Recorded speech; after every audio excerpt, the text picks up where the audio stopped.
And we went from nothing online to, I think, the gold standard of e-commerce now in terms of ease of use and clarity. And we've won every award in the book.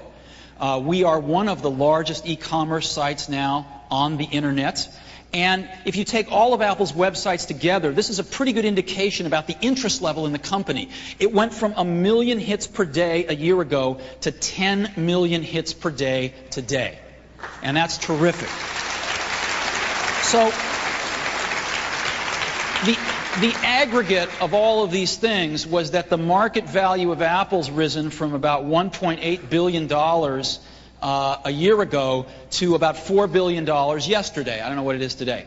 And what this means is that people are seeing a stable business, which is good, and that a business that is under control, which is also good.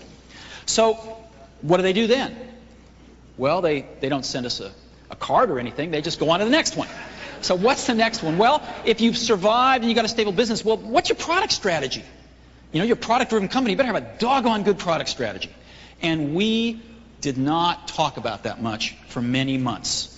And the reason we didn't talk about it for many months was because we wanted to keep ourselves and the outside world focused on what we were doing at each moment in time, our results, not some vision out in the future. So we didn't talk about it, but we were working our tails off on it. And in the month of May, we disclosed it all at 2 events. One we called the Big Bang on May 6th, and the other a week later at the Developer Conference.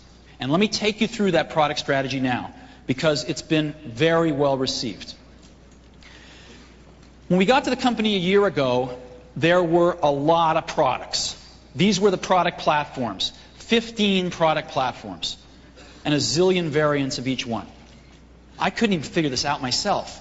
After about 3 weeks, I said, how are we going to explain this to others when we don't even know which products to recommend to our friends?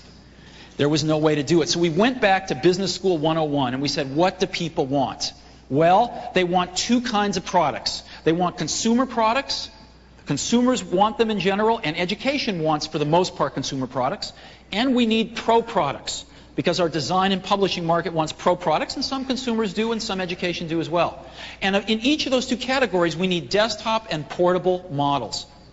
And what this told us was, if we had 4 great products, that's all we need. And as a matter of fact, if we only had 4, we could put the A-team on every single one of them. And if we only had 4, we could turn them all every 9 months instead of every 18 months. And if we only had 4, we could be working on the next generation or 2 of each one as we're introducing the first generation. So that's what we decided to do, to focus on 4 great products. And the first one that we introduced, of course, was the Desktop Pro product.